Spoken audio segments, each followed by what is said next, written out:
Okay जी, आगे देखते हैं। तो आगे जो है आपका हम लोग आएंगे 92 पे। तो 92 में कुछ गलतियां हैं 7-8 उसमें ना। तो क्वेश्चन में। एक मिनट तो।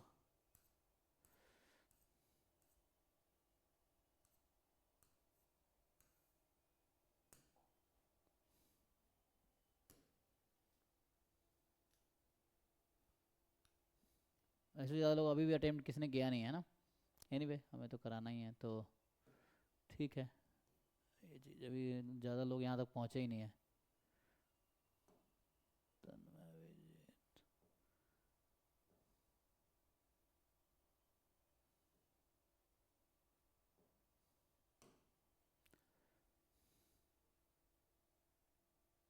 हम्म तो इसमें तो विद सॉल्यूशन होगा, देखते हैं कहाँ कहाँ दिक्कत है, बताओ। आपको पीडीएफ सेंड किया था। हाँ हाँ हाँ। तो इसमें जो क्वेश्चंस हैं आपके पास, पहला है आपका 16 में दिक्कत है ना। चलिए तो 16 देखते हैं। तो 16 में है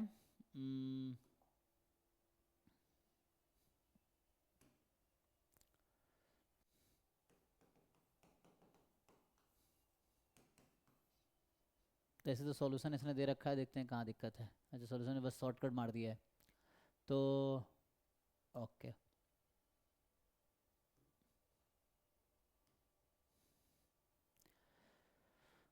तो ये जो क्वेश्चन है हमारे पास कि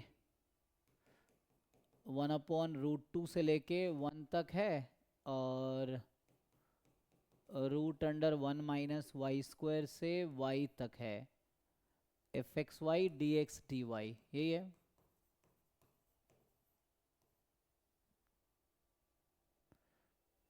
तो क्या करते हैं, पोलर फॉर्म से ग्राफ तो ग्राफ बनाओगे है ना। तो ग्राफ जब आप बनाओगे तो x की वैल्यू है x <(1 - y²<(y) यही है। और y की वैल्यू लेना है 1/√2 से 1। तो पहले बनाना होगा इसका ग्राफ। तो हम लोग इसका ग्राफ बनाएंगे। तो इसको जब सॉल्व करिए, सेमी सर्कल है ना, इक्वल टू रखेंगे, सेमी सर्कल है तो ये दो कर्व है। तो ये एक आ जाएगा x² + y² पावर 1 का सेमी सर्कल, ठीक है। एंड तो मैं सर्कल ही बना देता हूँ, लेकिन है सेमी सर्कल, ठीक। और x बराबर y की एक लाइन है, और x की वैल्यू यहाँ से यहाँ तक है, सर्कल टू, ठीक है।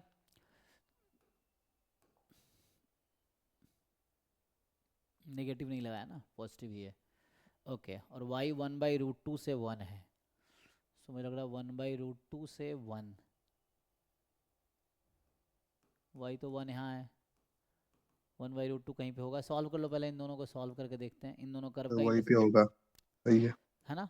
x बराबर जो हमारे पास दो कर्व है ना, एक तो ये है, एक x बराबर y, इन दोनों को साइमल्टेनियस सॉल्व कर लेते हैं। सो 2x² इज़ 1, तो x बराबर +-1/√2, तो y भी होगी +-1/√2, ये आ जाएगा। एंड तो ये इंटरसेक्शन पॉइंट है 1/√2 1/√2, तो इधर 1/√2, तो ये आपका 1 है, ये 1/√2 है।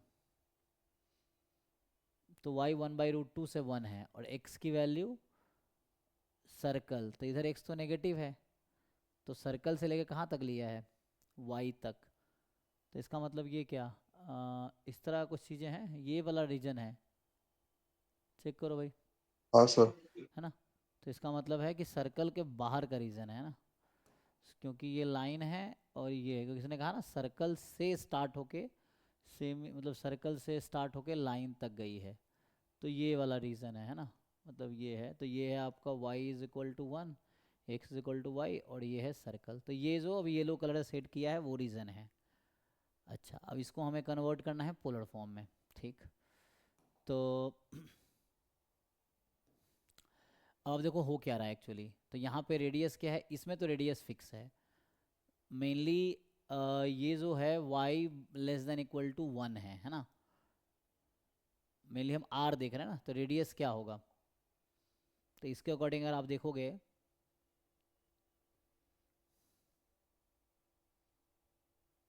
तो मेनली आपको हमें पोलर फॉर्म में कन्वर्ट करना ना, तो f of r cos theta r sine theta r d theta. So radius क्या है इस रीजन में, कहाँ से कहाँ तक, 1 तो से लेके 1 से कोसेक थीटा स्टार्ट तक। होगा और यहाँ तक जाएगा। तो ये लाइन क्या है, y less than equal to 1 ना, y कितना है r sine theta, sine theta. तो r साइन थीटा, क्योंकि ये लाइन y बराबर 1 तो नीचे y less than equal to 1 होगा, तो r less than equal to 1 upon sine theta cosec theta. तो ठीक है, कोसेक थीटा, और थीटा कहाँ से कहाँ तक, यहाँ थीटा कितना है π/4 है ना, y बराबर x पे, और यहाँ थीटा कितना है, π/2।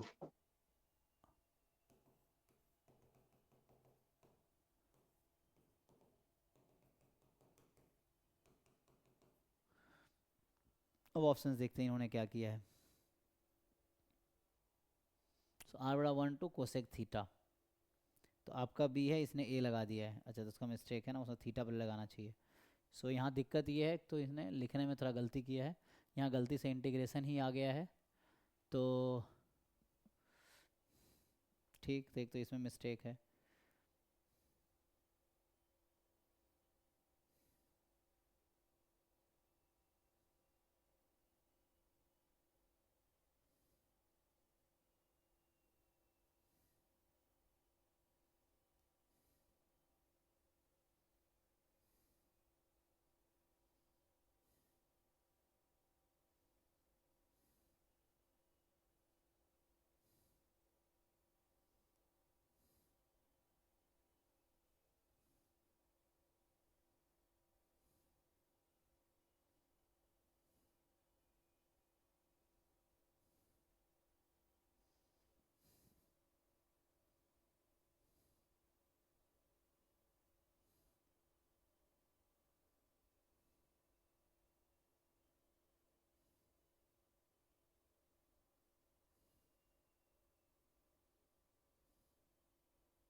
आपका 16 था ना, क्वेश्चन 16 में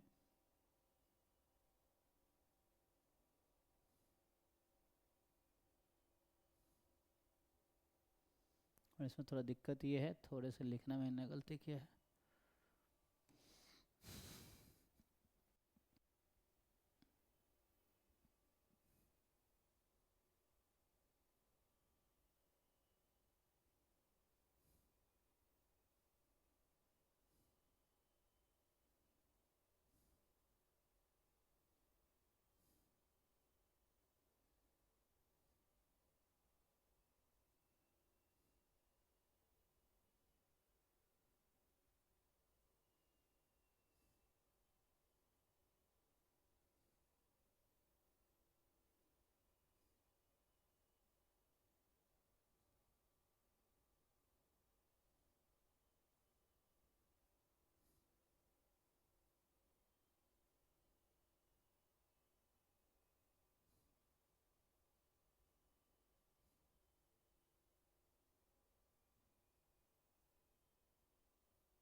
तो यहाँ पे क्या है,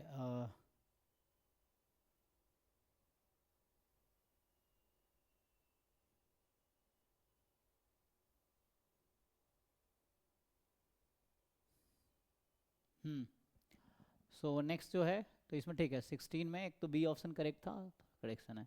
16 के बाद जो आपका था 17, तो 17 देखते हैं।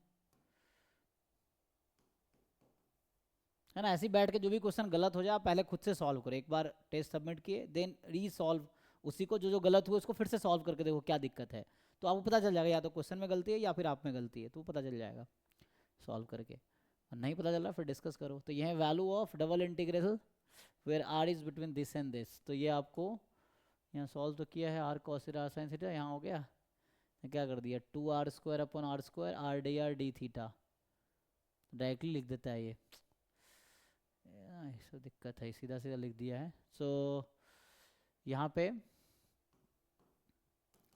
ये तो ठीक है, ln r² upon r² r d theta. अब ये सर्कल हमारा है ना इस तरह से। सो ये 1 और 2, तो r की वैल्यू 1 से r की वैल्यू 2, ठीक, एंड थीटा की वैल्यू 0 से 2 पाई। ये सॉल्व कर लेते हैं। तो यहाँ से एक r कट गया, सो अभी है ln, है ना 2 ln r upon r D theta, r from 1 to 2, theta from 0 to 2 पाई। अब ये इंटीग्रेशन कैसे होगा, ln r को t मान लेते हैं, ठीक, तो t² हो जाएगा 2t dt, ठीक है जी। तो ये 0 से 2 पाई, तो थीटा का कोई काम तो है नहीं, 2 पाई हो जाएगा सीधा सीधा, और यहाँ बचेगा ln r को t ले लिया तो इस पूरे का स्क्वायर, एंड r की लिमिट 1 से लेके 2 तक है, ये जी। तो पुट कर दो,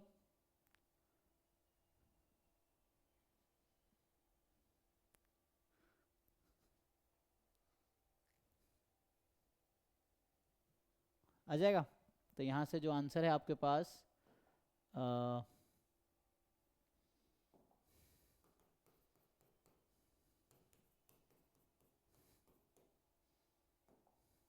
यही है, ये हो गया 2.2 का होल स्क्वायर।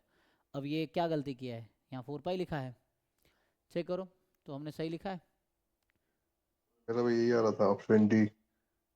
एक बार चेक कर लो सब लोग, है ना। तो ये हो गया 2 पाई इंटू, तो इसका 4 पाई क्यों आ गया है, इसने कहीं गलत 2 टाइम गलती से लगा दिया है क्या।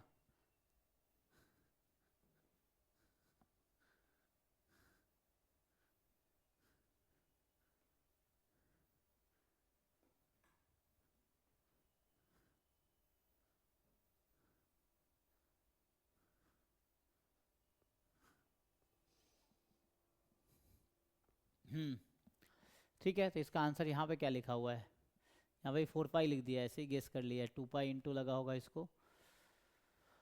ओके, तो यहाँ पे आंसर होगा D option, none of these, ठीक।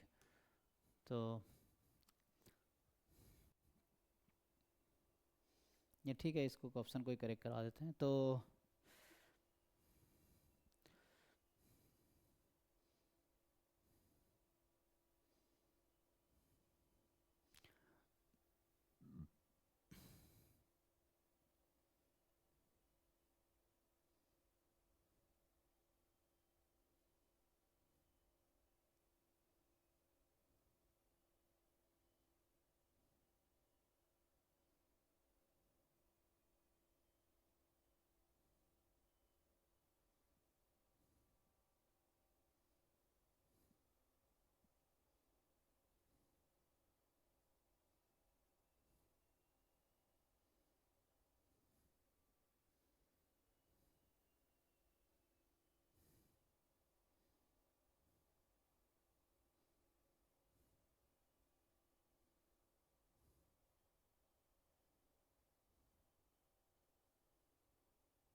तो 17 के बाद जो आपका डाउट है वो है 25।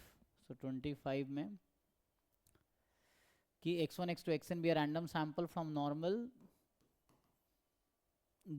mu sigma square method of moment estimators of mu and square respectively. तो यहाँ एस स्क्वायर को इसने ये लिया है ना। तो पूछा क्या मेथड ऑफ मोमेंट, तो म्यू का तो एक्स बार होता है एज इट इज, और सिग्मा स्क्वायर को तो ये आता है ना 1/n summation x i minus x bar whole square. ये था ना method of moment one estimator. Upon n minus one आता है। नहीं नहीं नहीं, एम एम ई और एम एल ई यही तो आता है, एक बार चेक करते हैं रुको। M M E and M L E ये आएगा ना। एमएलई में वन बाय एन आता है। हाँ एम एम ई में, one upon n minus one. चलिए चेक करते हैं। तो हमने ये थ्योरम पढ़ा था एक्चुअली, यही है ना। सो कैसे इसको जस्टिफाई करेंगे आप, ऐसे हम क्या लिखते हैं, चलो ऐसे प्रूफ करते हैं। तो अभी आप ये जानते होंगे ना कि 1/n summation x i square, इसको हम लोग क्या लिखते थे, ई एक्स स्क्वायर ना। So which will be mu square plus sigma square, and फिर एक्स बार बराबर म्यू। इन दोनों इक्वेशन को सॉल्व कीजिए और सिग्मा स्क्वायर आप निकालिए, क्या आएगा, ठीक से निकालो। म्यू स्क्वायर को एक्स स्क्वायर रख दो, तो यहाँ से सिग्मा स्क्वायर आएगा 1/n summation x i square minus x bar square. और ये एक्चुअली इसी के इक्वल है, आप ठीक से कैलकुलेशन करो, ये इसी के इक्वल आएगा। आप चेक करो एक बारी, ए माइनस बी होल स्क्वायर खोलो, सिंप्लीफाई करो, दोनों इक्वल आएगा। चेक करो एक बारी। लेकिन उसका एक्सपेक्टेशन तो नहीं आता है ना, बायस एस्टिमेटर आता है वो। हाँ तो एम एल ई और एम एम ई बायस्ड ही है ना, वो अनबायस्ड इसलिए अनबायस्ड नहीं है ना। सो एम एल ई और M M E unbiased estimator नहीं है नॉर्मल में, ठीक है। ये थ्योरम था, ये हमने थ्योरम लिखा था कि जब दो पैरामीटर होगा ना, तो म्यू का एक्स बार और ये सिग्मा स्क्वायर ये रखेंगे तो आ जाएगा, वो अनबायस्ड होगा, मतलब बायस्ड होगा। तो बायस्ड है कोई दिक्कत नहीं, अनबायस्ड ऐसा बोला नहीं यहाँ पे। सो method of moment estimator okay है यहाँ पे, ठीक है। सो क्योंकि एस स्क्वायर इसने स्पेसिफाई कर दिया, अगर नहीं किया होता तो हो सकता है हम लोग एस स्क्वायर को फिर n माइनस वन वाला लेते, है ना। तो यहाँ स्पेसिफाई कर दिया है तो ठीक है। सो 27 जो है आपके पास, कि इसमें ठीक है, तो ऐसी थोड़ी इम्प्रूवमेंट होगी आपकी। तो इसमें क्या किया है इसने, बस इंटीग्रेट, अरे क्या किया है, 2 पाई इसका आया है, मतलब 2p यहाँ आई थिंक पाई है मेरे हिसाब से ना, पाई को p लिख रखा है। सो e की पावर x, ये तो फॉर्मूला डायरेक्ट हमने लिखा था ना, dx dy। सो e की power minus r square r D r d theta. तो ये पूरा आर स्क्वायर ले रहे हैं, तो r की वैल्यू 0 से इन्फिनिटी, थीटा की वैल्यू 0 से 2 पाई, यही है। तो इसमें थीटा का कुछ काम तो है नहीं, तो 2 पाई एज इट इज। अब बच गया e की power minus T D T, 0 से इन्फिनिटी, तो कितना हो गया गामा 1, तो मतलब 2 पाई आ गया। अब बताओ कहाँ दिक्कत है, ठीक है ना, ओके। इसने क्या किया है, 2 मतलब p लिख दिया, मतलब पाई की जगह। तो इसमें बोलता हूँ कि बाकी सब सही है, बस p लिख दिया है, पाई है एक्चुअली, p मीन्स पाई। यहाँ पे जो इंटेंशन समझना पड़ेगा आपको, जो टाइपिस्ट हमारे हैं ना उनका इंटेंशन समझना पड़ेगा। अपॉन टू भी तो आएगा आर स्क्वायर का डेरिवेटिव, टू आर। अच्छा वो मैंने मिस कर दिया क्या, एक मिनट, हमने आर स्क्वायर को टी माना है, अच्छा डायरेक्टली मैंने भी लिख दिया जैसे उसने लिखा है।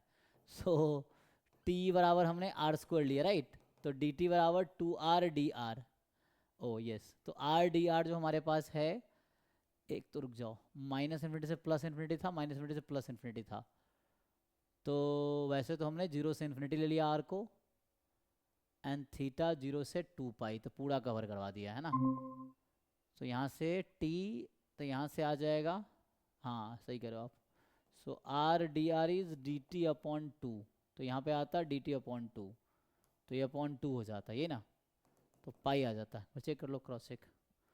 सो ई की पावर माइनस टी, एंड हाँ क्योंकि हमने पूरा आर स्क्वायर ले रहे हैं, आर स्क्वायर में फिर भी रेडियस तो मुझे 0 से इन्फिनिटी ही लेना पड़ेगा, एंड देन दैट्स ऑल। हाँ ठीक है, तो इसमें करेक्शन ये है।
हेलो। अच्छा,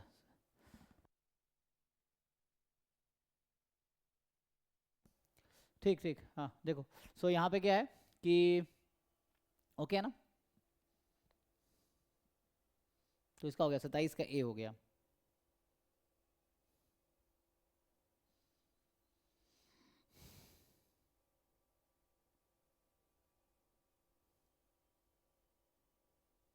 ठीक है, अगला जो आपका है 27 के बाद 28। सो 28 में जो है 28 की रैंक ऑफ द मैट्रिक्स, तो आपका क्या आया है? मेरा फुल रैंक आ रहा है। 4। ओके, तो इसमें रो इक्लॉन फॉर्म में कन्वर्ट करना पड़ेगा तभी। तो इसने क्या किया है, इसने एक को जीरो बना दिया। कैसे जीरो बना दे रहा है? 150 R4 माइनस 151 R1। तो मैं डिटरमिनेंट निकाल के किया था। नहीं, तब भी तो आंसर तो अलग नहीं आएगा ना। तरीका कुछ, या तो आपकी गलती या इनकी गलती है ना, वो देखना पड़ेगा। देखते हैं। R4 को इसने लगाया R4 माइनस 151 टाइम R1, तो क्या ये R4 मल्टीपल है R1 का? सिंपल। अच्छा, यहाँ दिक्कत है, ये 1 2 3 4 लिखना चाह रहा होगा। यहाँ देखो, इनका 4 होगा, यहाँ 1 लिखा है ना, तो यहाँ तो जीरो कैसे हो जाएगा? फिर तो होगा ही नहीं, है ना। R4 151 R1, तो ये तो यहाँ जीरो होगा ही नहीं।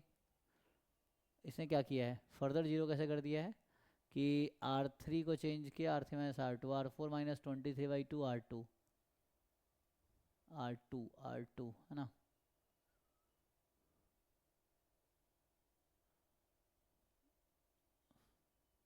नहीं, तब भी नहीं होगा, ये यहाँ मिस्टेक है ना। और मुझे ऐसा लग रहा है कि यहाँ 4 हो जाएगा ना, तो 4 हो जाने के बाद डायरेक्ट मल्टीपल हो जाएगा ना, हो जाएगा कि नहीं? 151 टाइम 151, 150 इंटू 2 टाइम सर 256 है। लीनियरली डिपेंडेंट रोज मिलेंगे। शायद उस तरह से होगा, मे बी। तो इसने मिस्टेक किया है। सो तो क्रॉस चेक इसे कर लेना, रैंक 4 है ना। हम्म, तो कैलकुलेशन एरर होगा जैसा मुझे लग रहा है। तो आपने डिटर्मिनेंट निकाल दिए, तब भी।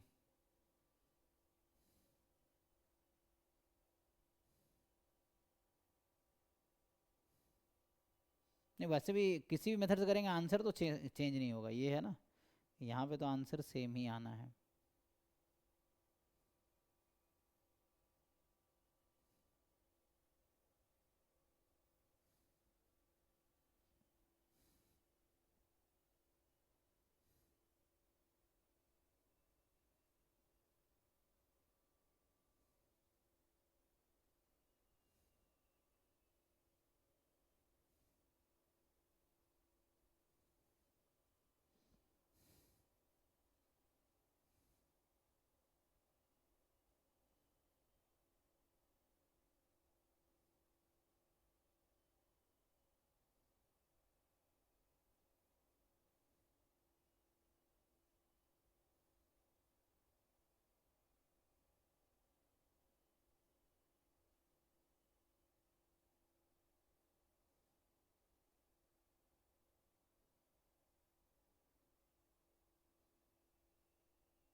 तो इसका 4 सही होगा।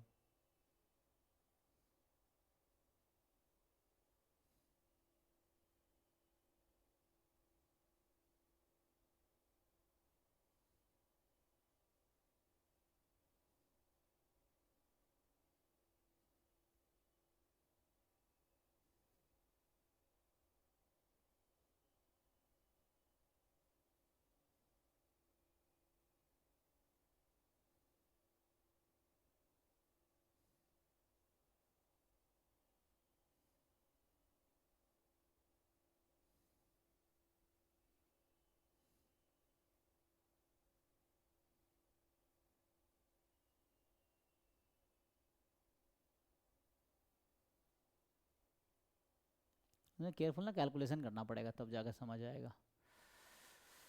अब इसके स्टेप्स को आपने वेरीफाई किया है, कहाँ गलती किया है इसने? जैसे ये जो स्टेप्स लिखे हैं कि पहले में ये ऑपरेशन लगाया, R2 R3 R4 चेंज किया, दूसरे में ये किया, इसको क्रॉस चेक करना पड़ेगा जो इसने किए हैं।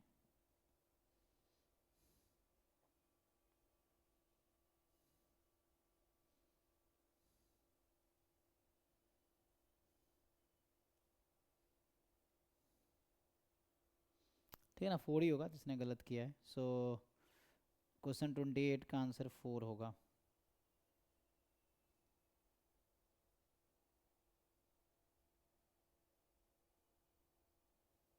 उसने वो 23/2 से क्यों मल्टीप्लाई किया R2 को और माइनस किया, वो समझ नहीं आया।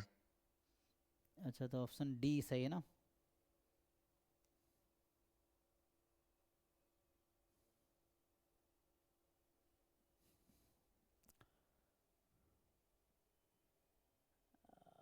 कोई जीरो बनाने के लिए किया होगा, मे बी इसमें गलती तो है ना।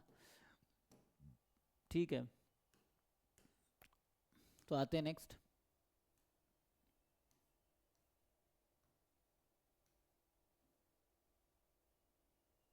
ट्वेंटी एट 28 के बाद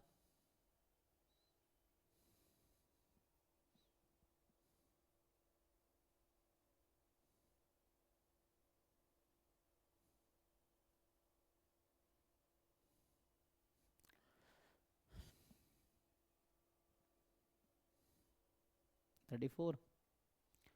सो 34 में ये कह रहा है कि एक रियल नंबर है एफ एक्स कॉस पाई, तो जैम वाले क्वेश्चन लग रहा है ना, जैम में इस तरह के आए हैं। So sine pi which are following is are true, तो इसमें क्या है, 34 देख लेते हैं, है ना। सो इसका रैंक ए इज 4 एक्चुअली।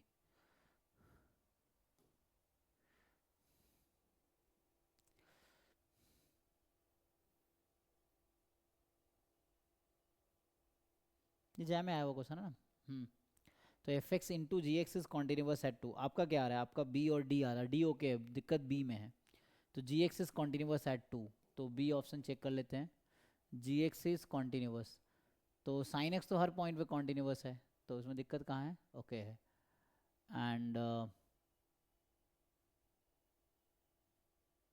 तो है जी, एफ एक्स टू पे नहीं, जी एक्स है, ठीक है, बी और डी सही है। तो इसने क्या किया है, f x is discontinuous at two. अच्छा, तो यहाँ एफ एक्स, तो ऑप्शन सेम ही हो जाएगा ना। ना क्या जरूरत था, एनीवे ठीक है। तो इसका आंसर ऑब्वियसली दिख रहा है बी एंड डी। सो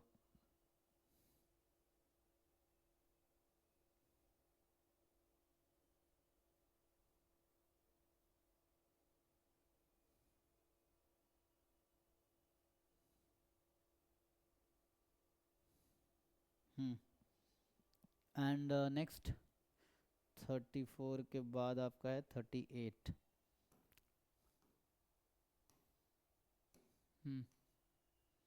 कि x1 x2 xn random sample normal 0 theta square है, जहाँ थीटा मोर देन 0 होना चाहिए। सो मुझे तो following statement is are true.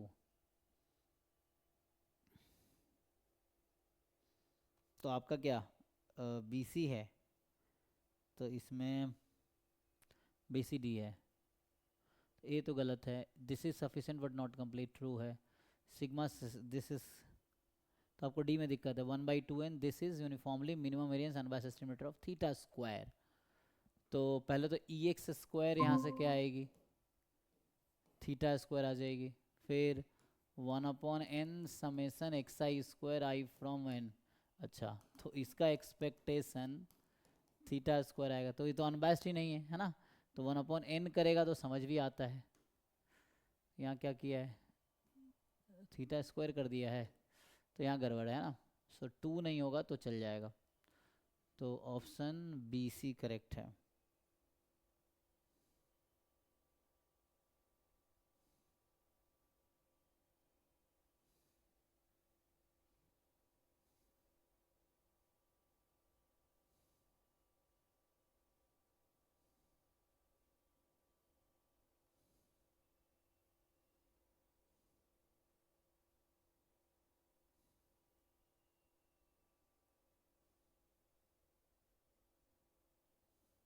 हम्म 38 के बाद आपका है आई थिंक 53। तो 53 में क्या है,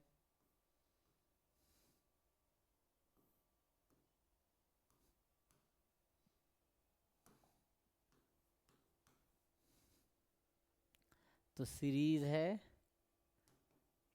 tan inverse 2/n², n from 1 to infinity। अच्छा, तो यहाँ इसने ब्रेक किया, ओके, तो टेलीस्कोपिक बना दिया।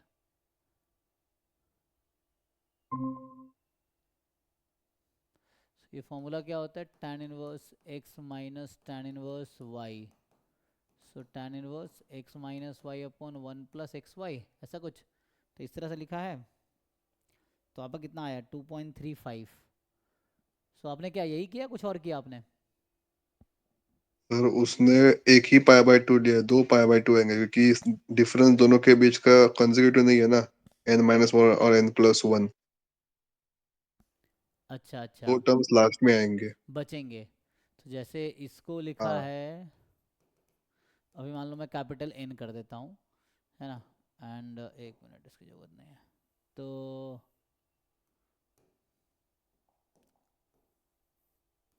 उसको यहाँ लिखते हैं, अरे यार छोड़ो, कि limit capital N tends to infinity summation n बराबर 1 to capital N tan inverse 2/n²। तो इसको लिखेंगे समेसन, अभी चलो समी तो निकालना है, तो रहने दो। Limit n tends to infinity, तो जैसे tan इनवर्स कर रहा है x minus y 1 plus x y, तो n-1 n+1, n+1 minus n-1 ना, n+1 माइनस n-1 चेक कर लो। तो ये डिफरेंस लेंगे तो 2 आ जाएगा, एंड 1 प्लस सम लेंगे तो n² माइनस 1। तो ओपन करेंगे तो 1 प्लस n² माइनस 1 n² बचेगा, ठीक है।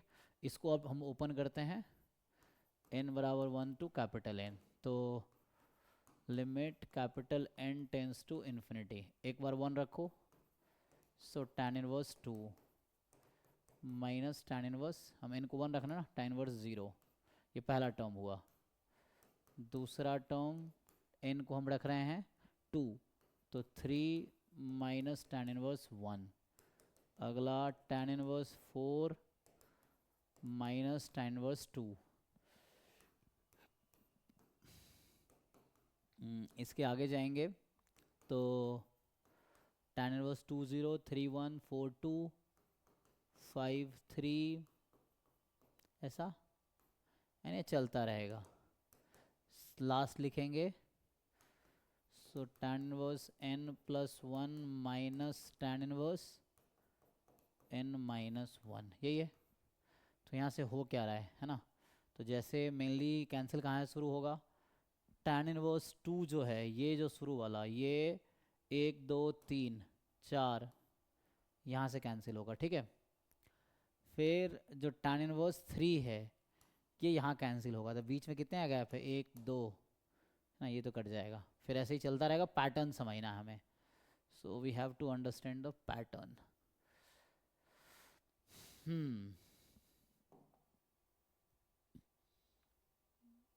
ठीक है ना, तो मैंने तो लास्ट लिखे हैं ये, अगर मैं सेकेंड लास्ट लिखा होता बीच में तो क्या आता, मान लो इसको थोड़ा और अगर खींचूँ मैं, सो ये है कि लेट्स से सेकेंड लास्ट लिखते हैं,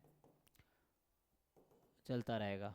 तो tan इनवर्स n-1, मतलब n रखा तो वो आया था ना, तो n रहेगा ना, n minus tan inverse capital N-1 रख रहे थे, n हो जाएगा n-2। ठीक है, अब देखते हैं क्या पैटर्न है कटने का, है ना। तो उस तरह से चलता जाएगा, तो ये 0 तो कहीं कटेगा नहीं, क्योंकि आगे वाले से कटेगा, ये वाला भी आगे वाले से कटेगा, है ना। तो मतलब कैंसिल कैसे हो रहा है, 1 2 3 4 बीच में छोड़ के वैसा फिर जाए कैंसिल हो रहा है, तो ये वाला तो कहीं ना कहीं आगे वाले से कैंसिल हो जाएगा। और हाँ, ये वाला आगे ये बचेगा, फिर ये वाला कहीं ना कहीं आगे वाले से कैंसिल हो जाएगा, ठीक है यहाँ तक। क्योंकि ये कटता 1 2 3 4 छोड़ के, तो है ही नहीं, तो ये भी बचेगा। ओके, तो 4 टर्म बचे हैं, राइट, ओवरऑल हमारे पास 4 टर्म बच गए। तो बचे क्या, इक्वल टू, जो हम इनको इन्फिनिटी रख देते हैं अब, तो यहाँ बचा माइनस में tan इनवर्स 0, यहाँ बचा माइनस में tan इनवर्स 1, यहाँ बचेगा प्लस में tan इनवर्स n, और एक और बचेगा प्लस में tan इनवर्स n+1। अच्छा लिमिट तो अब रखना ही पड़ेगा यहाँ पे, क्योंकि मैंने limit capital N tends to infinity, तो ये हो गया 0, ये -π/4, इन्फिनिटी π/2 π/2, यही ना। तो पाई माइनस π/4, 3π/4 इज इट, ठीक है। देखो तो 3π/4, 3 इंटू 3.14/4,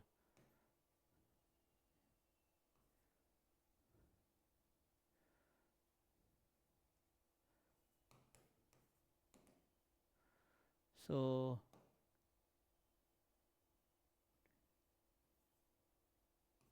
4 है ना ये।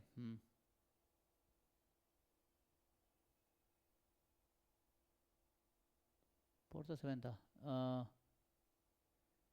4, ठीक है।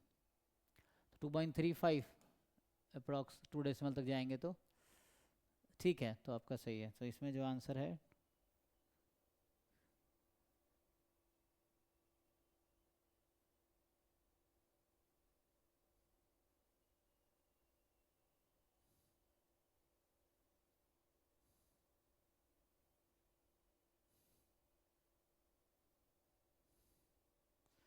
ठीक है। तो एक और बचा आई थिंक आपका ना 55, तो जो 55 है। नहीं सर, वो हो गया था। हो गया, अच्छा ठीक है फिर तो।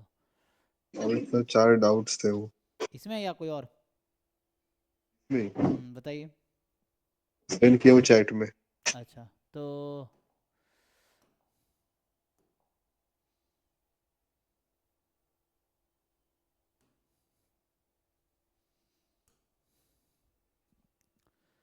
तेरह बीस, अच्छा तो इसमें है 13। 13, सो 13 में कह रहा है कि ये तो कैसे हो गया। हाँ, random variable x take value 0 1 -1। अच्छा फिर रेस्पेक्टिव प्रोबेबिलिटी भी दे रखा है 1/2, 1/9, 1/4। तो पहली बात ये है कि 1/9 नहीं 1/4 ही होगा ये, है ना। चेक करो, क्योंकि ऐसा है कि टोटल तो 1 होना चाहिए, the upper bound given by the, तो मुझे लग रहा है ये भी 1/4 ही होगा, तभी तो 1 होगा प्रोबेबिलिटी। ठीक है, एक तो दिक्कत यहाँ पे है। सो चेक कर ले पूरा। अपर bound given by the inequality for box x more than equal to k coincide with the value of this probability for the value। Sir वो मॉड एक्स है। हाँ mod x है ना, mod x more than equal to k, इसकी probability कितनी है, upper bound given by Chebyshev equality, तो ये less than equal to something होगा, तो क्या होगा, variance of mod x upon k square ना। तो कह रहा है ये कॉन्साइड करती है with the value of this probability for value of k equals. अच्छा तो ये इक्वल हो जाए मान लो, ये कहना चाह रहा है कि अपर बाउंड जो है चेबीसेव इनइक्वालिटी से, इसके लिए वो कॉन्साइड करता है value of this probability for the value of k। तो x बराबर k पे, तो क्वेश्चन है k क्या होगा। तो मुझे लग रहा है कि प्रोबेबिलिटी x बराबर k, तो k रख रख के चेक करो कि कौन इसको सेटिस्फाई करेगी। तो वेरिएंस ऑफ मॉड x क्या आएगा, एक तो मुझे यहाँ लग रहा है कि पहले 1/4 होगा, तो इससे 1/4 से ही करके देखते हैं।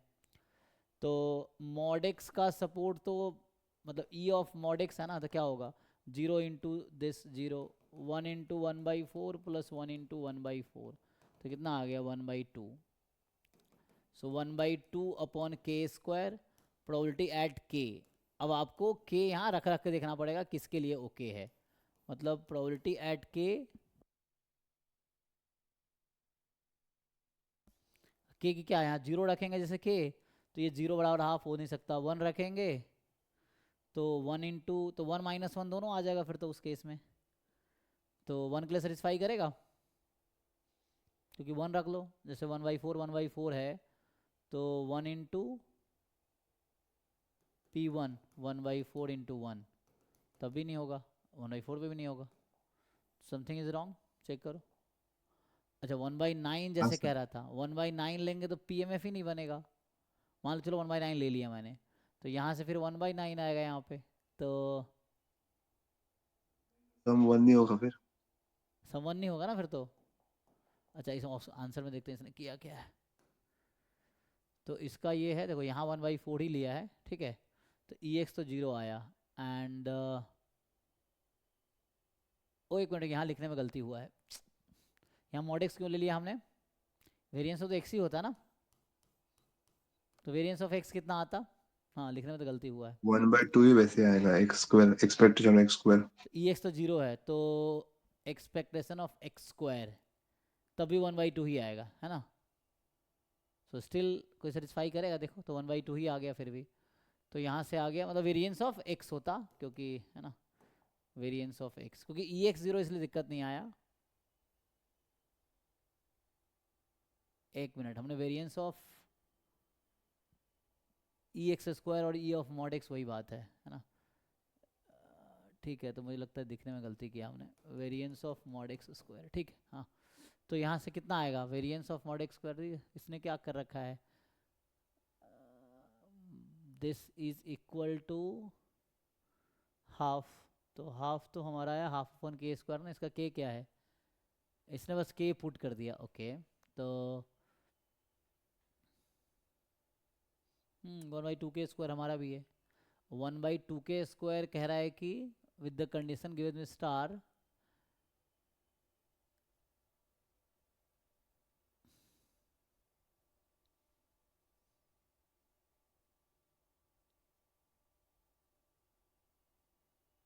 अच्छा एट 1 इसका मतलब नहीं कह रहा है, इसका मतलब मोर देन इक्वल टू 1 कह रहा है क्या? तो मोर देन इक्वल टू 1 पे भी यही होगा, ओके। सो मीन्स ये कहना चाह रहा है, मैं समझ गया। तो ये पता है क्या बोलना चाह रहा था, कि जो है ये के पे नहीं है, यहाँ समझने का दिक्कत है। मतलब ये जो कहना चाह रहा है कि जो चेबीशेव इनक्वालिटी है ना, वो इक्वलिटी होल्ड कर लेती है, ऐसा कह रहा है ना, coincide with the value of the, मतलब ये जो कहना चाह रहा है वो समझना पड़ेगा हमें। तो ये कहना चाह रहा है दोनों इक्वल है, ये कहना चाह रहा है कि जो अपर बाउंड एक्चुअली इसके इक्वल है, तो वैसा हो रहा है। तो जैसे अगर के को 1 रखेंगे तो mod x more than equal to 1 हो जाएगा, तो इसकी प्रोबेबिलिटी 1/4 आ जाएगी। और ये आर का है 1/2 के स्क्वायर, तो के यहाँ से निकालेंगे तो कितना आएगा, 2 के स्क्वायर? √2। नहीं नहीं, कुछ तो गड़बड़ है। 1/4 प्लस 1/4 आएगा ना, 1/2 आएगा ये, क्योंकि इसमें दोनों आएगा ना, 1 और -1 दोनों आ गए ना इसमें, तो इसीलिए।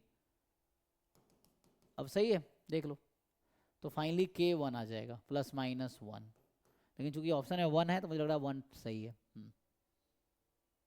तो यहाँ बस करेक्शन इसमें इतना ही है कि यहाँ 1/9 है, तो मतलब ये कहना चाह रहा है कि जो अपर बाउंड है वो इक्वल है प्रोबेबिलिटी के, ये कहना चाह रहा है। और बाकी ई एक्स स्क्वायर निकाल लेंगे, वेरिएंस एक्स हमने ई मॉड एक्स निकाले थे, लेकिन यही क्वांटिटी ई एक्स स्क्वायर के इक्वल होगा और यही वेरिएंस ऑफ एक्स के भी इक्वल होगा।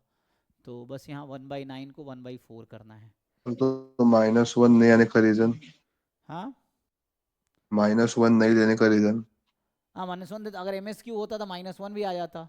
ऐसा कुछ कहा नहीं कि के पॉजिटिव होगा ना यहाँ पे, हाँ। तो चेबीशेव इनइक्वालिटी में ये रेस्ट्रिक्शन है कि के शुड बी पॉजिटिव, है ना। जो चेबीशेव इनइक्वालिटी का स्टेटमेंट है, x minus mod more than equal to k less than equal to sigma square by k square, so k has to be positive, ठीक है ना, क्योंकि ये मॉड है ना। तो चेक करना वहाँ कंडीशन है के पॉजिटिव होने का, इसीलिए। ठीक है, तो इसमें जो है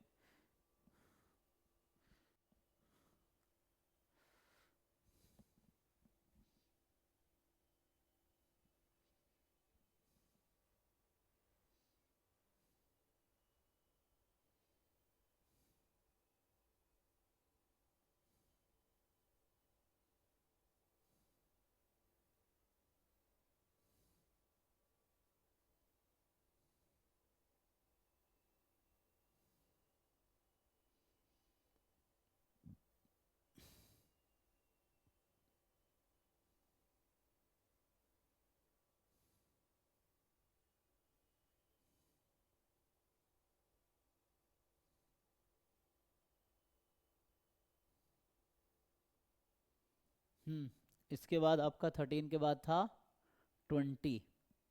सो 20 में क्या है कि which test is the non parametric analogue of analysis of variance F test for the two way classification.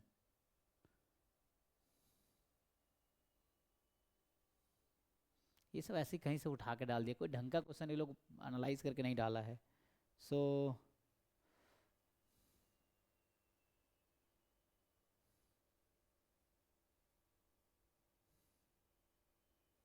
ये जैम के सिलेबस का पार्ट ही नहीं है, ये सब क्या फेडमैन टेस्ट, ये सब जैम का सिलेबस का पार्ट ही नहीं है, क्यों कुछ भी डाल दिया है।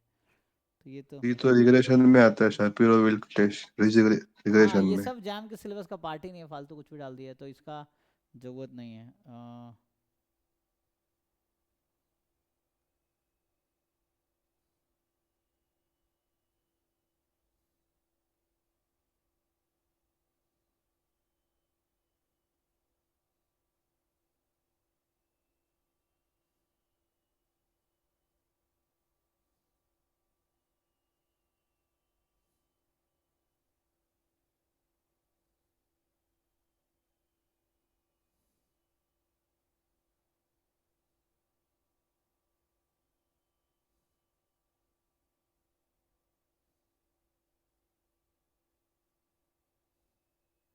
हम्म तो ये तो मेरे को आउट ऑफ सिलेबस, वो जस्ट डेफिन मतलब वो है कि क्या किसका पर्पस है उस पे है, तो उसको स्किप करो, क्योंकि ये ढंग का बना है। इसको थोड़ा क्वेश्चन बोलता हूँ लेवल का ऐड करेंगे, तो ये कोई जैम के लेवल का नहीं है, और ये जरूरत ही नहीं है जैम में पूछेगा, जो नाम लिखा है सिलेबस में वही पूछेगा, इसका नाम ही नहीं है तो पूछने की जरूरत नहीं है। 43 में क्या है,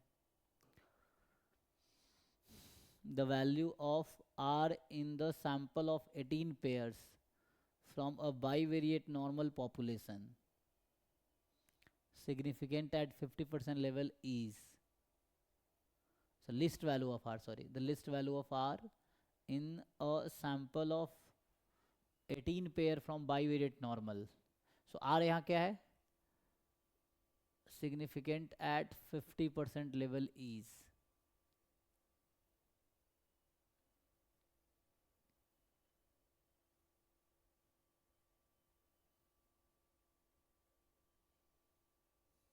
मतलब बाइवेरिएट पॉपुलेशन से आपने 18 पेयर सेलेक्ट किए, सैम्पल साइज 18 का सेलेक्ट किया, तो आर की वैल्यू क्या है, what is the r here, क्या रिग्रेशन कोएफिशिएंट या क्या है, मतलब ये काई स्क्वायर टेस्ट है ना, कुछ ऐसे लिखना चाहिए ना, यहाँ क्या कहना चाह रहे हैं, कुछ भी लिख दिया है। अच्छा, ये तो फोटो लिखा है, ये क्या लगा रहा है ये, कि अंडर रो इज ज़ीरो, तो आगे लिखना चाहिए ना, रो इज ज़ीरो है, तो टी है r into root n minus two upon one minus r square, t n minus two t 16 होगा। तो क्वेश्चन क्लियर नहीं है, इसको क्वेश्चन क्लियर करना पड़ेगा। तो ये पिछला क्या था, 20 था। एक मिनट, पिछला क्वेश्चन जो आपका है ना 20, इसको बोलता हूँ, ये दोनों चेंज करेंगे। सो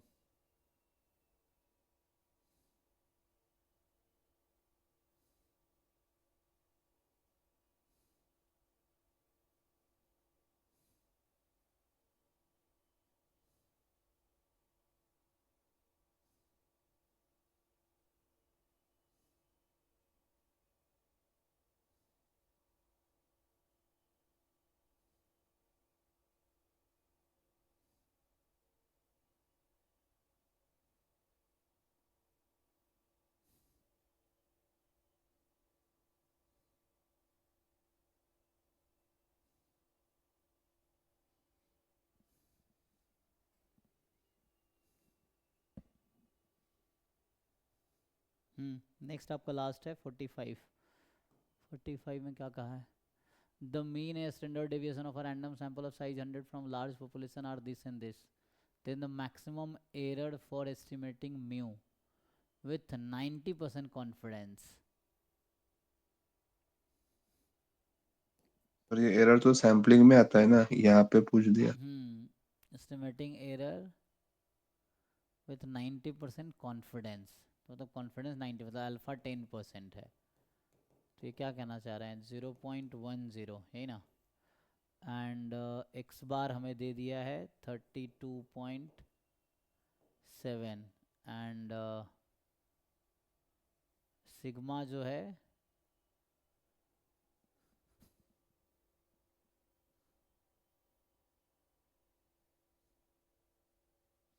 जो आपको दिया है 2.4। अब कहना चाह रहा है कि maximum error for estimating mu. हाँ, तो ये सब एस्टिमेट, सब सैम्पलिंग थ्योरी इतना तो है नहीं ये।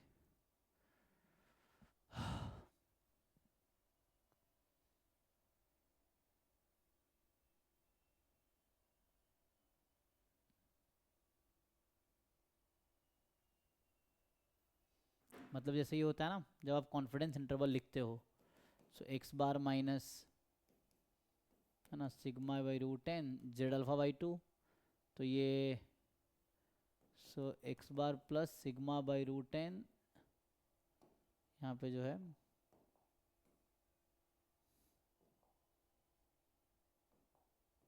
तो जो वैल्यूज यूज होते हैं वो दिए भी नहीं होते एग्जाम के टाइम पे, तो फिर से बैक करके देखना पड़ता है नॉर्मल टेबल से। हाँ वो तो यहाँ पे देना चाहिए ना, वही तो अब वहाँ यूज़ कर लिया, इसमें दिया नहीं है। सो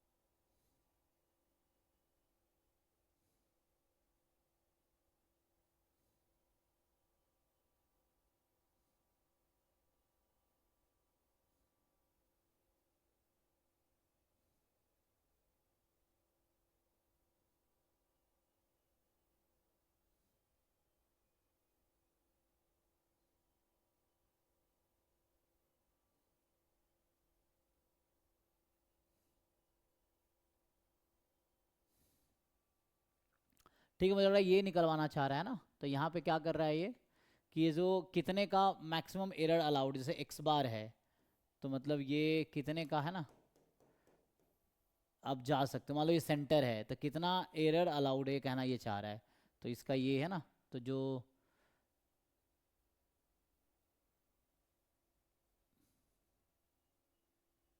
तो ये जो क्वांटिटी है आपको ये, मतलब मुझे लग रहा है ये पूछना चाह रहा है, हाँ ये सैम्पलिंग में, लेकिन ये क्वांटिटी पूछना चाह रहा है कि z by root n z alpha by two, अब इसके लिए डेटा देना चाहिए ना इसको, ये सिग्मा चलो ठीक है, रूट एन ठीक है, ये देना चाहिए था तभी आता। एक्स बार की जरूरत तो नहीं है बट इसकी है ना, ये चाहिए मुझे,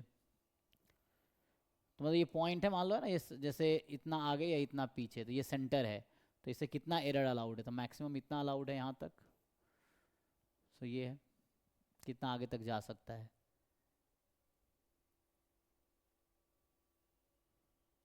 यही पूछना चाह रहा हूँ, ये है ना, तो इसमें कोई नहीं, इसमें आपकी कोई गलती है नहीं, इन लोगों ने ठीक से लिखा नहीं है, सो ये है।